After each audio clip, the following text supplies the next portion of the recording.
Democracia M y Democracia TV presentan Diálogos con Francisco Rocha. Diálogos. Diálogos. Buenas tardes, amigos. Vamos a iniciar diálogos y como les habíamos informado en las redes sociales, tenemos a dos exministros de Estado. Dos exministros que cada uno en su área ha podido aportar al desarrollo del país. Javier Espinosa Terán y Alfredo Arízaga.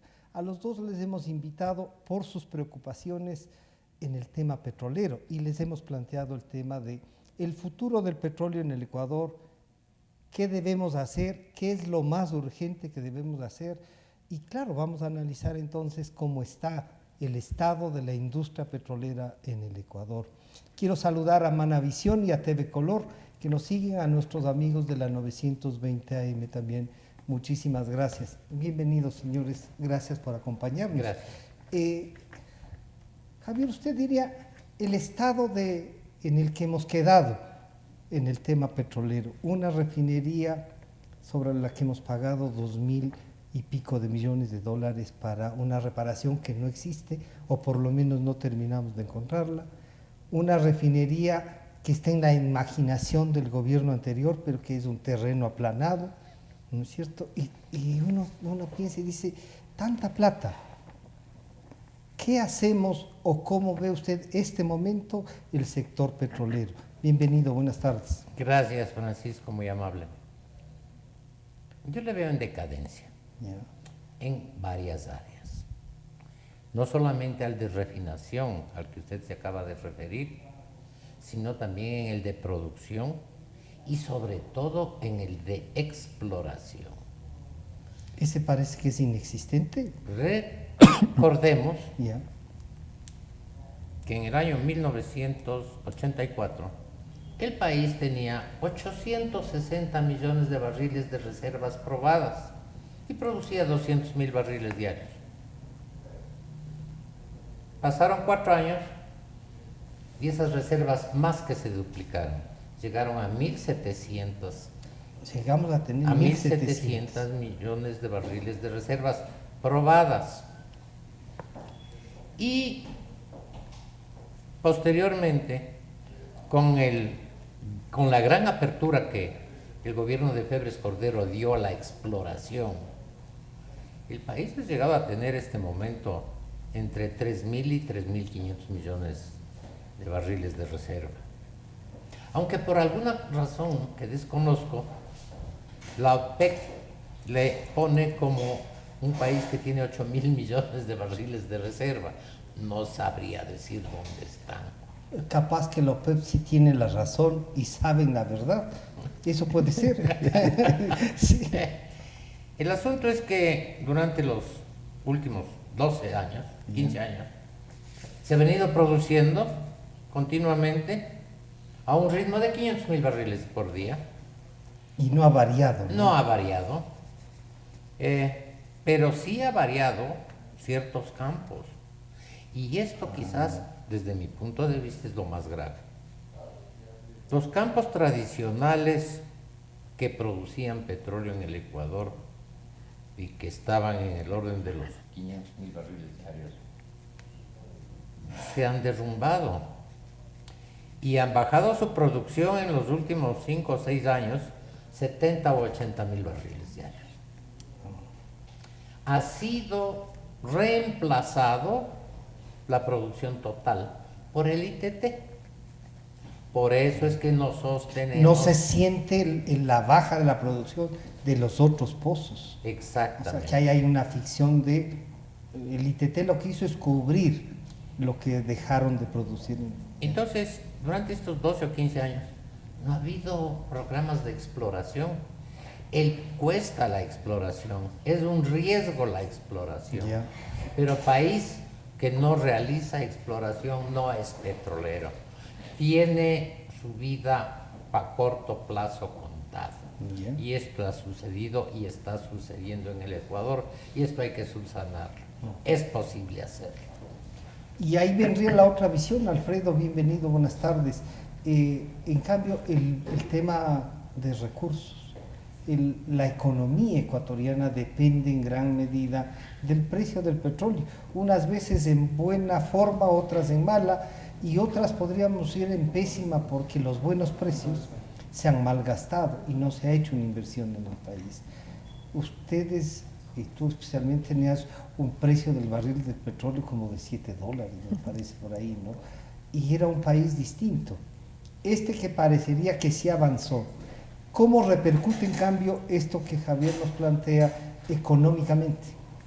Gracias, Francisco, por la invitación. Bueno, el Ecuador lamentablemente desperdició el segundo boom petrolero que se dio alrededor del año 2012 hasta el año 2014. Por segunda ocasión tuvimos una gran afluencia de dólares provenientes de este elevadísimo precio del petróleo. Fue una etapa similar o que se puede comparar en algunos aspectos con los años 70. Y vimos un cambio importante en infraestructura vial, en construcción de algunas hidroeléctricas, pero lamentablemente no se ahorró un solo centavo de ese flujo de recursos. Pero las hidroeléctricas, Pedro Alfredo, han sido hechas con recursos que no eran del Estado ni de la producción petrolera, sino con endeudamiento. Y entonces esa plata no la hemos visto. Inicialmente estos recursos sirvieron para alimentar la inversión estatal, pero creció en forma desmedida también el gasto corriente. Entonces, incluso cuando el precio del petróleo internacional estaba por $120 el barril, ya el gobierno anterior tuvo que iniciar un proceso de endeudamiento muy agresivo que era insostenible y que tenía como propósito alimentar la demanda interna y dar una sensación artificial de bienestar y de crecimiento que hemos visto no puede ser sostenido porque el crecimiento de la deuda desmedido lleva a una situación de quiebra de cualquier país. Algún rato nos toca pagar. Hoy se han con esos intereses. Claro, esa deuda se contrató además no solo a un ritmo muy acelerado, sino a plazos muy cortos y con costos exorbitantes y con una absoluta falta de transparencia, sobre todo en las operaciones con China. No sabemos de qué forma está respaldado con petróleo, cuál es la vinculación, cuál es el precio al cual se están tomando esos barriles de petróleo. Pero hoy día se ha juntado una situación internacional que es muy compleja para el país. Tenemos en primer lugar una caída del precio del petróleo. Hace una semana se cotizaba el WTI, que es un crudo marcador para el petróleo ecuatoriano, por debajo del nivel al cual se presupuestó en el país. Estaba el WTI en 50 y el petróleo ecuatoriano posiblemente en 47 o 46. El presupuesto se hizo con 50. Tenemos una situación de deuda muy complicada en Argentina. Argentina es un país que está en este momento en moratoria en el pago de su deuda y eso provoca mucho ruido para todos los países de la región, incluido el Ecuador. Sube el costo del financiamiento, se cierran los mercados. Entonces el Ecuador tiene afortunadamente este activo que es el petróleo y tiene que utilizarlo de la mejor manera posible. Una de ellas ha mencionado ya Javier con su amplia experiencia en el sector energético, es regresar a hacer exploración, probablemente incorporar inversión extranjera con técnicas mejoradas para evitar esa caída de producción a la que hizo referencia en los campos principales del país y poder generar un volumen de producción mayor que le permita ir construyendo unos fondos de ahorro, unos fondos que sirvan... Esos que se comieron. Los que se comieron, sí. Esos fondos... ¿Habríamos tenido cuánto, esos fondos de ahorro? ¿Sí habríamos tenido unos 20.000 millones de dólares si se continuaba con eso? Por supuesto, y si el Ecuador tendría hoy día 20.000 millones como respaldo, el acceso a cualquier fórmula de financiamiento sería mucho más fácil, estaríamos pagando unas tasas de interés mucho menores y, muy importante, el gobierno habría podido ejecutar una política fiscal anticíclica que evite que la contracción de la economía haya sido como se dio. Claro. Pero entonces, Javier, hay un planteamiento ¿qué hacemos con lo que tenemos? Porque ese es, por ejemplo, yo le diría, en la refinería de Esmeraldas, lo que plantea el gobierno, han esbozado algunas ideas de que quisieran hacer una refinería al lado, tratar los residuos, no sé, ¿qué planteamiento? Le Por voy favor. a contestar exactamente su pregunta, pero antes de eso quiero darle un dato. Por favor. Mientras en Colombia se consume 130 galones de combustibles por habitante por año, en el Ecuador se consume 240 galones por habitante por año. ¿Qué quiere decir esto? O que se roban, o que nos tomamos con el trago, o que se exporta a través del mar, o que va a través de las fronteras. Pero esto hay que investigar. Los colombianos no usan menos petróleo porque están peor que el Ecuador. Generalmente el país que mejor está económicamente usa más petróleo. Y ese es un dato que no se ha dicho la primera vez. Claro. Ya Fernando Santos en una conferencia lo denunció hace unos 2 años, pero no le han hecho eco, no tuvo eco, y vuelvo a repetirlo por esa razón. 240 galones por habitante por año. Pero eso significaría que todos, incluidos los que recién nacen, ya nacen consumiendo gasolina. 17 millones de habitantes consumen. Claro, es que los 17 millones de habitantes consumen 240 galones por... Lo que usted nos acaba de plantear es justo, y cuando se tratan de los subsidios, y claro, se convulsionan y todo el mundo dice, están entonces defendiendo a una banda de delincuentes. Pues es una delincuencia esto, ¿no? Es conocido que a través de las fronteras existe una mafia que pasa combustibles a los países vecinos, porque el combustible vale más del doble. Es un gran negocio. Entonces es un gran negocio. Segundo, también se vende diésel en el mar. Existen buques pesqueros que no tienen dueño, que están ahí, que llenan sus tanques y salen a alta mar a vender el combustible. Y que puedan a los hacer más eso grandes. significa que en el Estado, en las estructuras del Estado, que deberían fiscalizar, controlar, algo está pasando, no está funcionando. No, en las estructuras del Estado, en las estructuras de Petroecuador, posiblemente en las estructuras militares, porque a la final ellos están hecho cargo de las fronteras, ¿no? Pero esto es grave.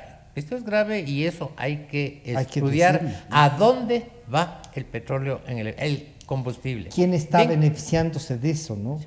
Claro, sí. Y mucho. Pero ya volviendo al tema que usted me comenta, ¿no? Yo sí he podido ver, porque de alguna manera estoy cerca, porque visito Petroecuador o porque me invitan a ir a Petroecuador. Yo creo que el ministro actual tiene un buen programa. Sí, le debo decir, generalmente no me gusta hablar de los funcionarios de los gobiernos, pero el programa de este le veo bien. ¿Y en qué consiste? Primero, ha logrado que se venda más petróleo spot que a largo plazo en los chinos, a los chinos. Claro. O sea, está monetizando el petróleo que produce. Claro. Segundo, se ha preocupado mucho de la refinación. Porque no olvidemos que el problema que tiene el Ecuador es la importación de combustibles para la salida de divisas. Claro. No digo que sea mejor o peor. Creo que son como 4.000 millones, sí, ¿no? Sí, 3.800 millones creo que este año está programado. Pero ven, le ha tomado y le ha hecho una inspección a la refinería muy de cerca. Y como usted dijo al comienzo, bueno, eso ya pasó. Pero no se puede dejar pasar que se hayan gastado 2.300 millones de dólares en una reparación que no existe.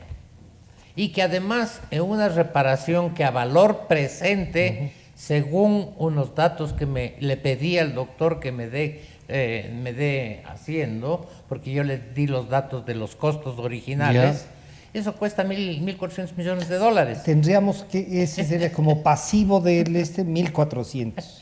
Digamos, es el activo, ¿no? El activo, perdón, sí, el activo. Es el activo 1.400. Y gastar 2.300 en repararlo. ¿Qué persona racional que tiene un auto que vale $20,000 le manda a reparar en $35,000? Claro. O sea, hay cosas que no claro, se entienden. Ahí uno diría, no es el auto de él, ni la plata con la que va a reparar es de él. Pues claro. Entonces, este momento, la situación es grave, ya no solamente desde el punto de vista petrolero, sino de la salud humana. Y ya. Porque luego de pone también ahí. Porque luego de la reparación, la calidad de los combustibles se han degradado. No mejoraron, se degradaron. Más azufre, más vanadio en el diésel, más cetano, no es cetano, en las gasolinas. Ya. Todo esto hace que las emisiones de los automóviles sean más contaminadas, más venenosas que lo que fueron hace 10 años. O sea que Y no lo que está mejoramos, sino sufriendo se degradó la... Esmeraldas por contaminación es muy serio. O sea que sí, ahí hay que trabajar. ¿Usted diría lo más inmediato encontraría que es la refinería de Esmeraldas? Yo creo que es lo más inmediato para que produzca al 100%, porque en este momento produce al 75%, porque está dañada la desaladora, la desulfuradora, la reformadora, la torre FCC, han sufrido daños terribles. Y ya le voy a decir por qué. No solamente porque no se han reparado bien, porque no se reparó nada, porque cometen el error desde hace unos 12 o 15 años atrás de mezclar los crudos. Recordemos que una refinería, una máquina, tiene un diseño. Yo construyo esta máquina para este diseño y para esta calidad de crudo. Eso es internacional. La refinería de Esmeraldas es diseñada para un crudo de 28 o 29 grados API. Es la densidad del crudo y la calidad del crudo.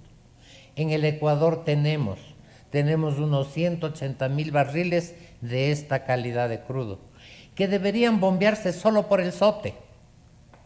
Y el resto de crudos, ahí está el oleoducto de crudos pesados. Sí.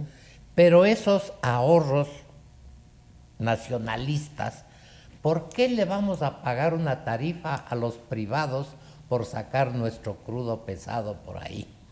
Y lo que hacen es destruir las refinerías. Mezclar y destruir las refinerías. Sí, claro. Eso es lo que están haciendo. Y cuesta mucho más. Claro. Frente a eso, uno nos dice, si el activo que tenemos cuesta 1.400, invierten en una parte del activo, ¿por no hacer solo la refinería que cueste 1.400 o si cuesta eso? Esos 1.400 es traer a valor presente la inversión que se hizo originalmente. Pero el mal uso de estos más de 2.000 millones de dólares en la reparación de la refinería es un caso más dramático que el de la refinería del Pacífico. Lo que sucede es peor todavía. Es peor en términos de... Incluso financieros, ¿no? Totalmente. Porque cuando uno ve el terreno aplanado es impactante. Lo de Esmeraldas no podemos ver. La contaminación que está teniendo la población de Esmeraldas y todos los ecuatorianos a nivel nacional con la mala calidad de los combustibles, no lo estamos viendo. Pero es terrible. Se botaron más de 2.000 millones de dólares a la basura para que nos contaminemos de un grado mayor que el anterior.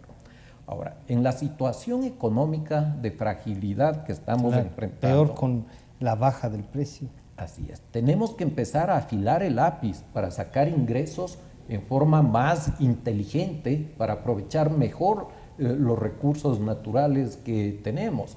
Y no solamente es elevar el volumen de producción.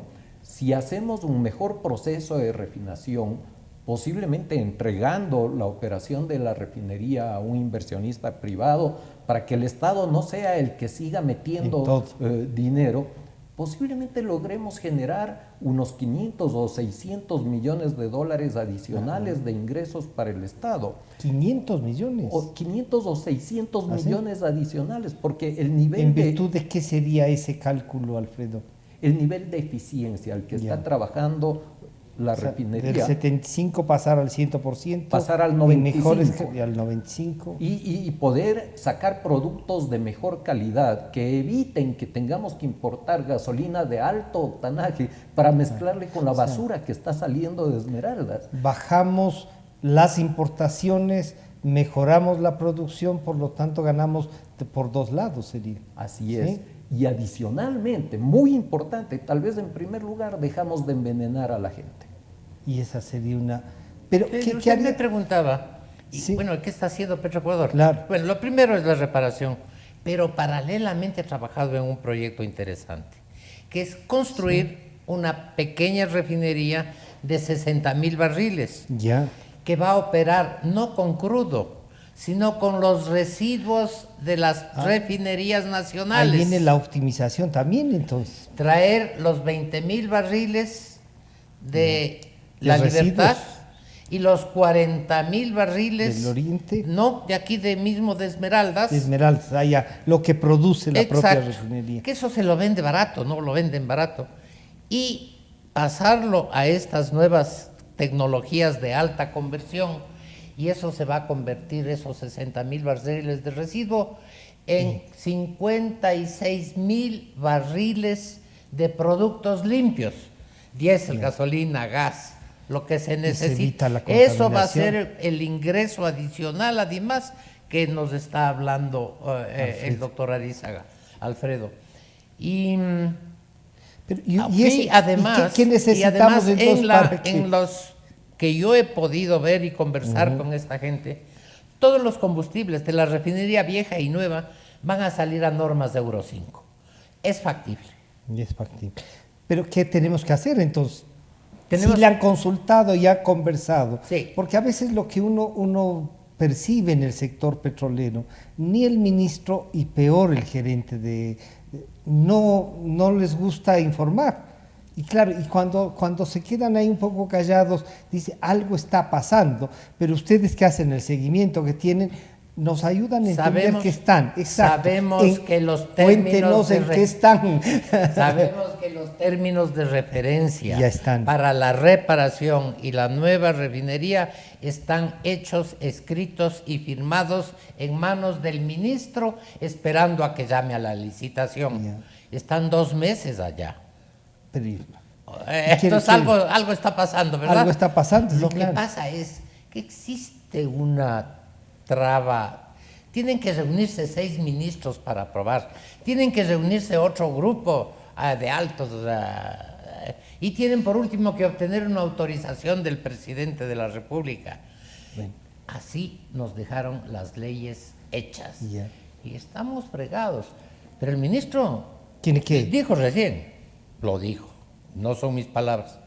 La primera semana de marzo se convocará esta licitación. ¿Y usted cree que sí es posible o le falta al gobierno también mayor fortaleza política para hacerlo? Hemos notado que que tiene mucha lentitud, pero en esto no es cuestión de fortaleza política, No porque necesita. todos salen ganando. Ya. Nadie va a poner un solo centavo del Estado, mejorará eventualmente la salud de los ciudadanos y funcionarán esas refinerías eficientemente, como y con dice mayores Alfredo. recursos. Alfredo, Claro. ¿no importará el precio del barril ahí o sí importa si funcionan de mejor manera las refinerías? ¿Cómo compensamos? Se hace lo que nos está diciendo que sí, que ve que el gobierno puede ir por ese camino. ¿Cómo cuantificamos, digamos, si baja el precio del barril del petróleo? ¿Cómo nos beneficiamos con esta inversión que ha dicho no es del Estado, sino de alguien que quiera hacerlo? Bueno, esos 600 millones de ingresos adicionales compensarían cualquier reducción de precio del petróleo. Eso sería equivalente a una reducción de alrededor de $12 del barril. Entonces, tiene un impacto muy importante. No hay que olvidarse que por el lado de los subsidios es muy difícil que el gobierno pueda tomar alguna medida adicional. Ya se ha hecho un ligero incremento del precio promedio al que se venden los combustibles, pero con la debilidad de capital político que tiene, yo creo que es muy difícil. En los otra cosa, 12, 14 meses que quedan de gestión al actual gobierno, yo no veo ningún espacio como para intentar un nuevo incremento. Me da pena porque ese subsidio... En octubre perdimos la oportunidad, diría. Perdimos la oportunidad y ese subsidio no beneficia a la gente más pobre, eso es lamentable, y permite que se dé este grado de contrabando que mencionaba Javier. 240 galones por cada ecuatoriano al año es realmente vergonzoso. Sí. Lo que acaba de comentarnos y dice, no es la primera vez que se dice en público. Sí, y deberíamos reaccionar. Pues, ¿cuánto cuestan los subsidios a los combustibles? Con frecuencia yo escucho a amigos, analistas, a personas que respeto, referirse exclusivamente al costo de la importación de los combustibles. Claro. Pero el subsidio también se da en los combustibles producidos localmente. Eso también tiene subsidio. Entonces, cuando se suma lo uno y lo otro, en promedio en los últimos 5 años hemos perdido 3.000 millones por año. Es una monstruosidad. Son 14.500 millones de dólares solo en 5 años, en los últimos 5 años. ¿Qué podía haber construido el Ecuador con ese monto de recursos? Es asombroso que... Podía transformarse el país. Transformarse el país. Es asombroso que no exista absoluta unanimidad en el país para decir terminemos con este subsidio absurdo y con parte de los ingresos adicionales hagamos una mejor red de protección social, programas de combate a la pobreza. Hagamos lo que le corresponde hacer al Estado. Efectivamente. Ahora, si esa es la realidad, entonces por lo menos me parece importante que el gobierno se enfoque en temas que pueden generar desarrollarse más ingresos en estos y no 15 tienen oposición, meses. no tienen oposición, yo creo, de absolutamente ningún sector del país. Yo creo que la población de Esmeraldas aplaudiría el que se pueda cortar este grado de contaminación que está teniendo toda la ciudadanía en esa zona. Javier, usted con su experiencia, primero diría cómo ayudamos a que controlen este contrabando de alguna manera, pero lo otro, en ese proyecto de Esmeraldas, va a tomar su tiempo. Si ya se demoran 3 meses en convocarla, supongamos que cumplen y convocan en marzo, ¿en qué tiempo podría construirse esa refinería adicional? No puedo mentir. Ya. Tengo que decir la realidad. Yo creo que la reparación tomará 1 año completo. 1 año. ¿Ya? O sea que, pero algo este gobierno seguirá podría, funcionando, ya. algo podrá seguir funcionando a muy baja capacidad, pero tomará 1 año la reparación. Y Y hay la que estar construcción de la conscientes de nueva, 2 años. O sea, no hay como... Claro, este gobierno no es que va a ser No. pero piensa futuro. No. Si lo hacen es porque el país lo necesita y está pensando que es indispensable hacerlo, Ya. ¿no? O sea, esta sería una medida en realidad de un gobierno responsable que no está pensando beneficiarse, sino dejar una estructura que funcione. ¿Podríamos calificar esto así si se llega a Yo he dar? estado cerca de Petroecuador durante muchos años. Cerca cuando me llaman a alguna a consulta, consultar, ¿no? y la experiencia. Esto es más bien una forma de pensar del actual gerente, Ya. que no vio que él va a usufructuar las inauguraciones de todas estas cosas, pero que vio que son indispensables hacerlas. Y estará, se las querrá jugar ya. Y Bueno, el tiene gerente que estar ya hizo el gerente su parte. ya hizo su parte y su trabajo. Ahora es el ministro el que le toca convocar. Además de la de Esmeraldas, ¿qué otro planteamiento tendrá usted con las otras La refinerías? segunda parte es que haya una orden inmediata, que se paren los crudos. Que los crudos pesados se evacúen por el oleoducto de crudos pesados y el crudo de 28 grados se evacúe por el SOTE. Esto es un gran alivio a las refinerías actuales, porque van a rendir mejor, van a contaminar menos, pero ese ahorro y esa envidia que mucha gente tiene... Pero ahí le podrían decir, lo que pasa es que ese es un buen negocio para el OCP. ¿Cómo revertimos ese criterio de que es un negocio para el OCP que también ya... El OCP en 5 años ya será estatal, entonces dejémonos de cosas, Sí. pues, o sea... Sí, no hay ahí punto de comparación. No. Entonces ahí recurramos al economista. ¿Cuánto ganamos o perdemos si hacemos esto? Ganamos porque al mezclar los crudos estamos contaminando el crudo de alta calidad Con unos... y entonces baja el precio del crudo mezclado. Y si es que se lo exporta, se lo exportará a menor precio. Si es que se alimenta la refinería con eso, destruimos la refinería. Entonces no tiene sentido económico el mezclar los crudos. Así existe una tarifa que siempre se podrá negociar con OCP, una tarifa baja. Así existe esa tarifa. Económicamente el país pierde al mezclar los crudos y ganaría al separarlos. Usted me dijo que otro punto habría que hacer. Ajá. Sí hay. Salinas, La Libertad.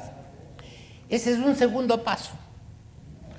No olvidemos que es una refinería que tiene 70 años o más. Claro. Sí, pero funciona porque es una torre de destilación. En esa refinería yo recomendaría que se cargue crudo reconstituido. ¿Qué es eso?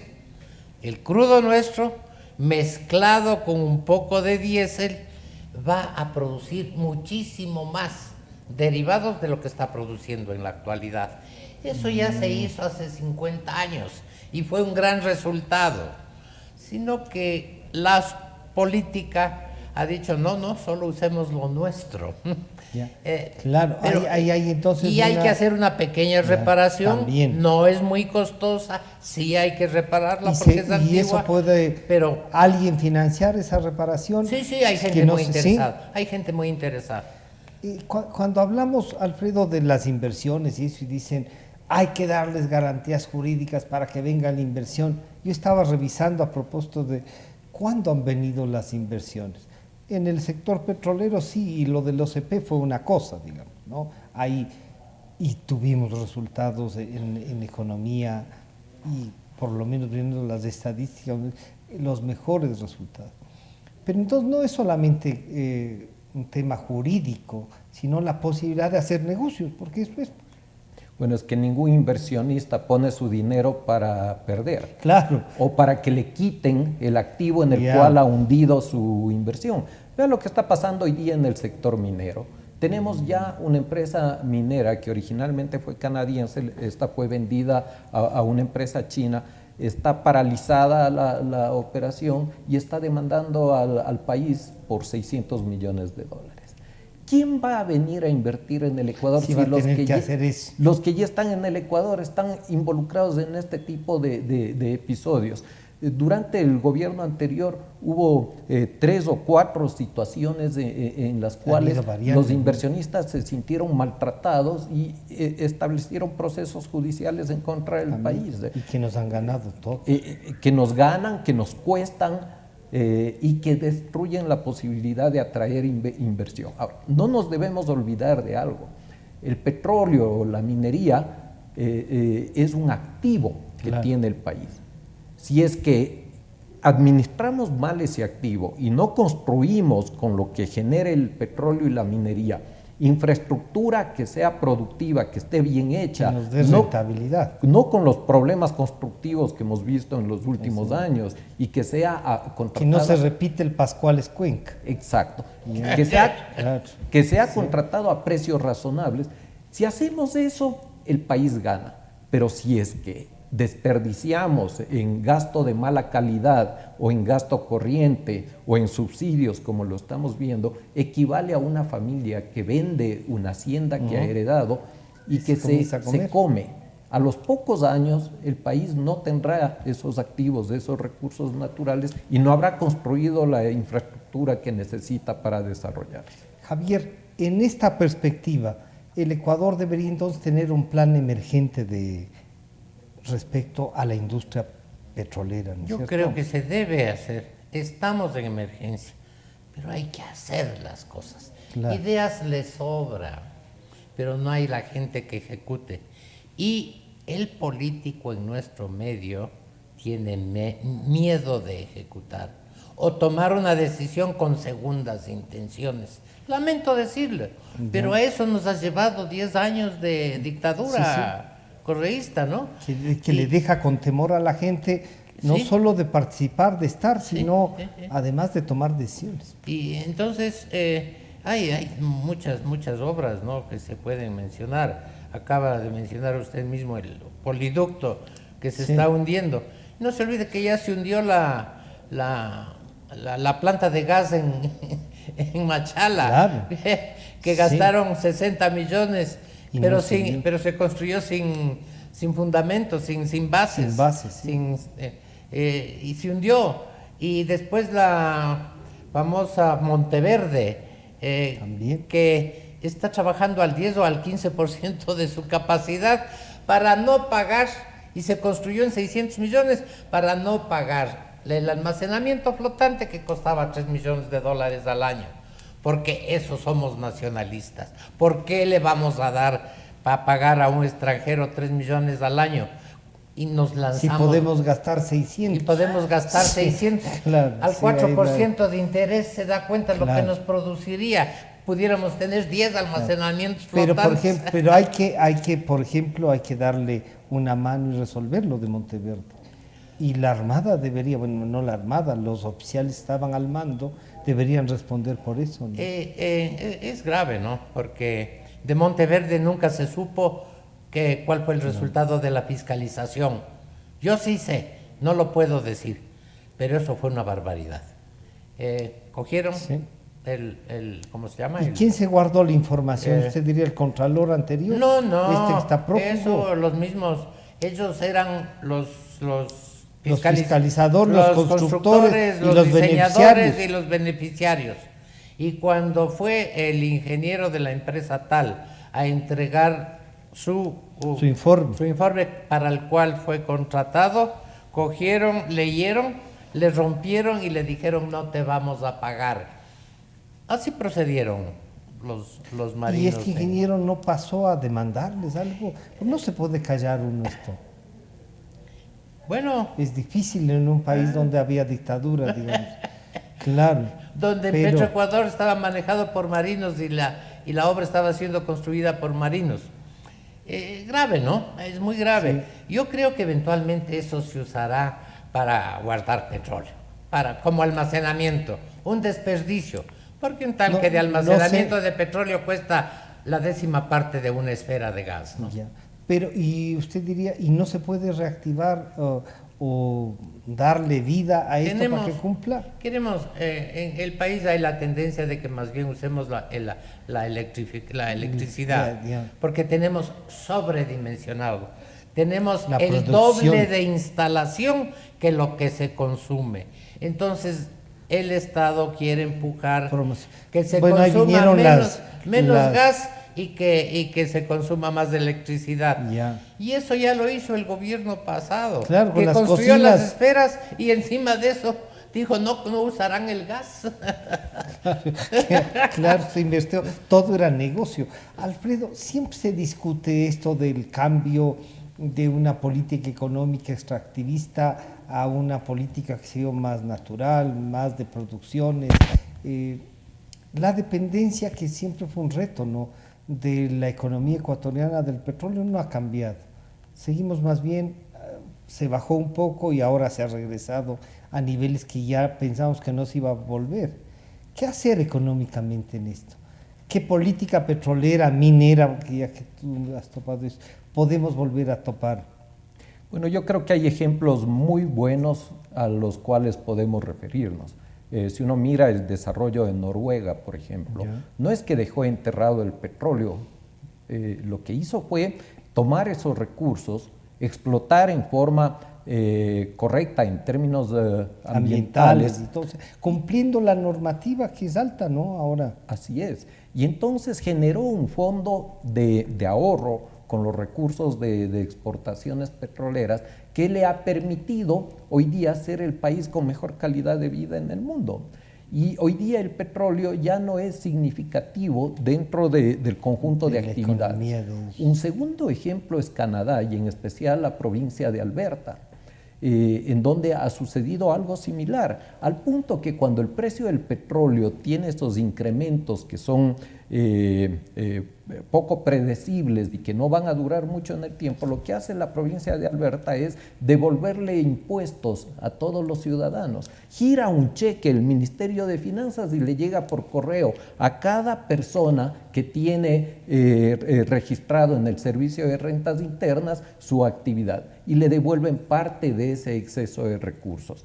Entonces, no se trata de dejar la minería o el petróleo bajo tierra, se trata de explotarlos en forma amigable con el medio ambiente, cumpliendo normas, lo cual es perfectamente factible, y crear con eso fondos de ahorro y lo que se tenga que utilizar en inversión, invertirlo bien y no, como estábamos comentando a lo largo de este programa, en proyectos que no eran necesarios, no eran prioritarios. Y que además chocaban con los propios principios del programa de ellos. Contradecían su propia estrategia y están mal construidos debido a la corrupción. Javier, usted nos plantearía que en esta misma línea de ir dependiendo menos del petróleo, sino que tenerle como industria al petróleo que nos produzca recursos, no solo para financiar el presupuesto, sino para el futuro también. Y ahí suma la minería. El petróleo no debe servir para financiar el presupuesto. El petróleo debe servir para lo que dice Alfredo, hacer un fondo, un ahorro nacional para que esos recursos puedan ser bien utilizados. ¿En función de quién? De la gente que vive en el Ecuador, que viva mejor, que tenga una mejor calidad de vida, que tenga esperanzas de prosperar, porque me parece que si nos quitamos esa tara de que el petróleo puede ser manejado solo por el Estado y se comienza a dar un giro a que nos den manejando el petróleo, las minas, los recursos y nos paguen los impuestos y las tarifas convenidas, vamos a recuperar mucho dinero. Y el único beneficiario va a ser la gente. Si es que no se roban, por supuesto. Claro, si se roban, ya sabemos qué gente. Ya sabemos quiénes. Sí. Y ahí vendría un planteamiento que le diría yo. Cuando usted era ministro, a ¿cuáles serían las diferencias? ¿Y qué diría usted? Esto no se hizo nunca y hay que comenzar a hacerlo. Las diferencias eran que cuando estaba el proyecto programado, se decía hágase, y se hacía. Y no había nadie que proteste. El presidente de la República al sector le dio todo el apoyo. Tuve un gran equipo. Debo mencionar los nombres porque fueron un gran equipo. Fernando Santos, que lo traje de l'OPEP. Carlos Romolerú, que le saqué de la Cementera Nacional. Hans Collin para electricidad, que lo saqué de la Cementera Nacional. También. Y no olvidemos que en electricidad en esa época, contados 287,000 medidores se instalaron en el campo, en lo rural, y se construyeron, si no me equivoco, 2,900 kilómetros de líneas en el campo. O sea, para eso era la plata. Y se construyó la fase C de Paute, y se construyó el Agoyán. Y no había mucho problema en contratar, todo por licitación, pero eran cosas que fluían. Y con algo curioso, con un diseño que lo hicimos. El día de licitación sabía quién era el ganador. Era tan clara las bases que se abrían y se declaraban. Había términos de referencia, ahí están los puntos. ¿Quién es el ganador? Ellos mismos, los oferentes mismos lo hacían, ¿no? Es fácil hacerlo, pero no hay que enredarse en las leyes. Aquí todo se quiere solucionar con una ley. Lo que menos necesitamos es ley, sentido común, pragmatismo, querer hacer las cosas. Y respetar lo que respetar al ser humano. Es factible, el país es bueno, pero nos han metido en un enredo que nos está haciendo. Nos va a costar salir, ¿no? Sí, así es. Alfredo, estando aquí no puedo dejar de mencionar, tomándole el pulso a la dolarización, del momento más difícil, pero del que hay una partida. El precio del barril del petróleo, decíamos, era $7 y se salía. tenían un presupuesto de 7.800 millones de dólares, el último para el 2005, 2006. Este presupuesto que tenemos, con estos gastos, más el problema del petróleo, de la importación de combustibles, ¿cómo miras la posibilidad de enfrentar este año preelectoral y al que venga, de que se decida a ser candidato presidencial? Porque uno dice, ¿quiénes nomás querrán meterse en esto? Hay casi que irles a agradecer que quieran meterse en esto. O corremos el riesgo de que se meta un aventurero y nos pase lo que nos ha pasado. Bueno, algo que hay que reconocer al gobierno actual es que ha hecho en forma parcial el ajuste fiscal que el país necesita.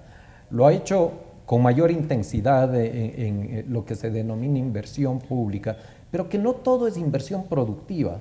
Hay mucho de gasto corriente disfrazado como que fuera inversión. Entonces, ahí han logrado reducir y creo que han optimizado en buena medida ese rubro. También en el año 2019 han logrado bajar ligeramente el gasto corriente.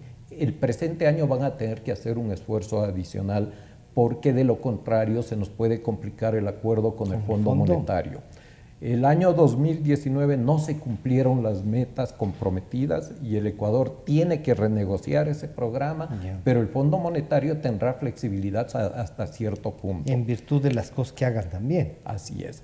Entonces, es una situación compleja. A mí me da mucha preocupación lo que está sucediendo con Argentina, porque vas a tener un coletazo muy grave a toda la región.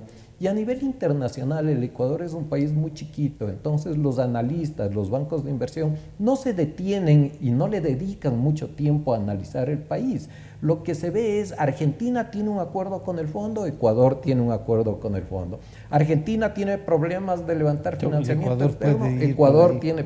Entonces nos pueden asimilar a la situación argentina con mucha facilidad. Las autoridades del equipo económico tienen un reto gigantesco en poder comunicar adecuadamente a la comunidad internacional las diferencias que existen y por qué Ecuador no está en la fragilidad, en la misma fragilidad. ¿Y estarán preparadas nuestras autoridades económicas para eso? Sí. Yo creo que el ministro Richard Martínez tiene una facilidad de comunicación grande y que genera confianza.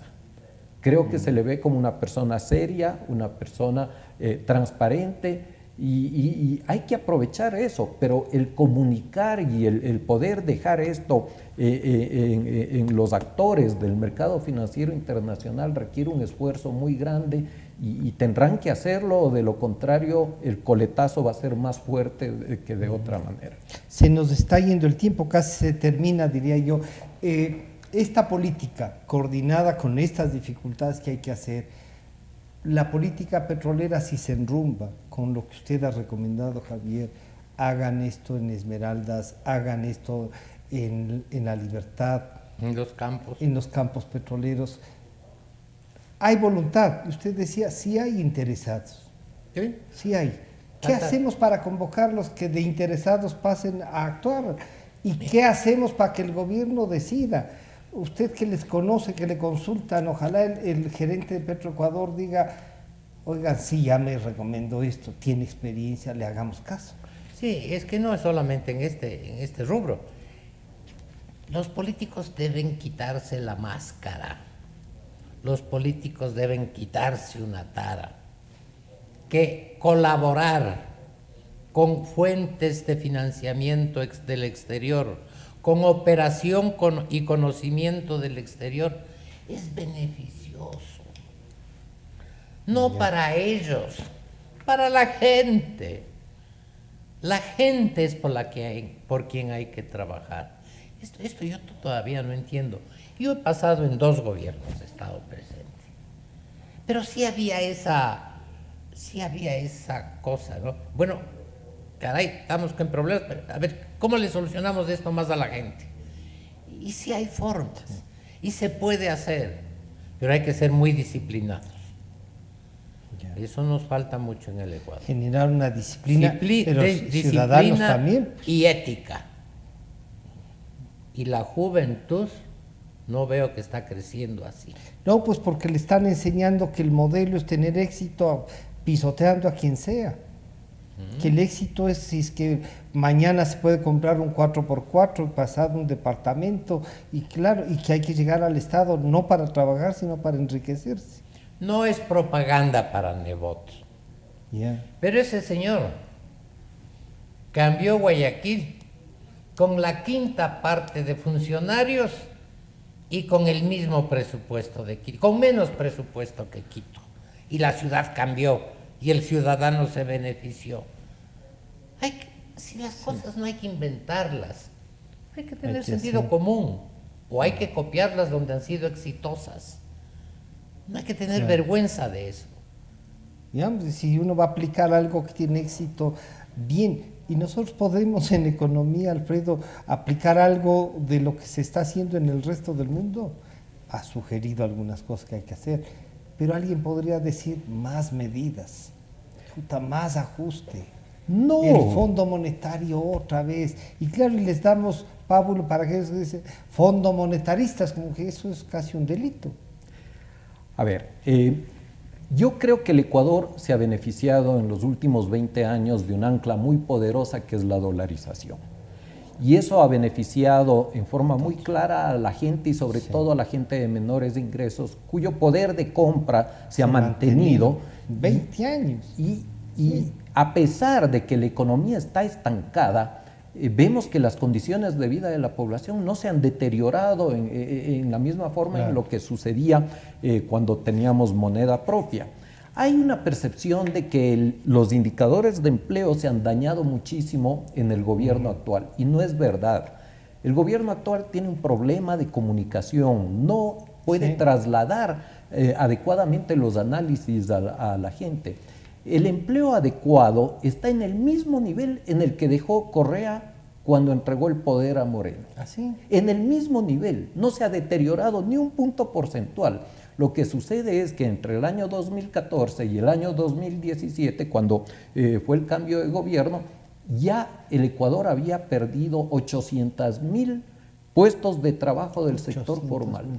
Eso sucedió al final, en los últimos 3 años del gobierno de Correa, no ha sucedido en el gobierno actual.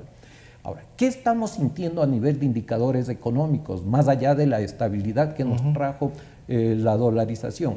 Que empieza ya a haber una ligera recuperación económica. No es que va a ser un año espectacular el 2020, pero el país se está acostumbrando a vivir con un menor nivel de gasto fiscal, con un menor nivel a vivir con lo que tiene. Exactamente, como le sucede a cualquier familia cuando tiene que hacer un ajuste en su presupuesto familiar.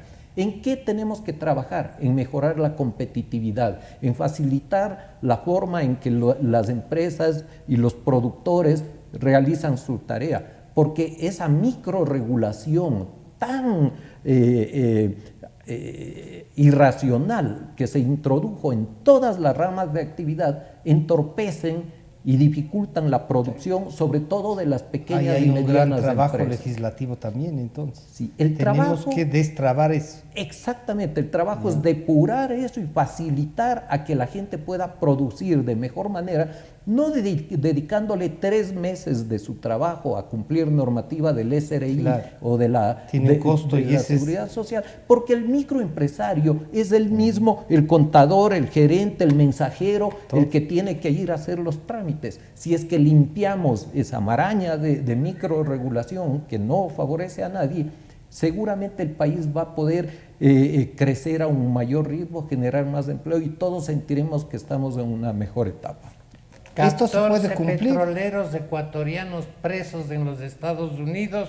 Pero no petroleros, 14 funcionarios. Pero ¿cómo yo les también, llamo? De ex Petroecuador, por lavar dinero. ¿Y qué ha hecho el gobierno de los Estados Unidos? Meterles preso e incautarle los bienes. Y se queda la plata allá. La Asamblea del Ecuador pasa una resolución que es prohibido incautar los bienes de los ladrones. Por Dios, ¿en dónde estamos, no?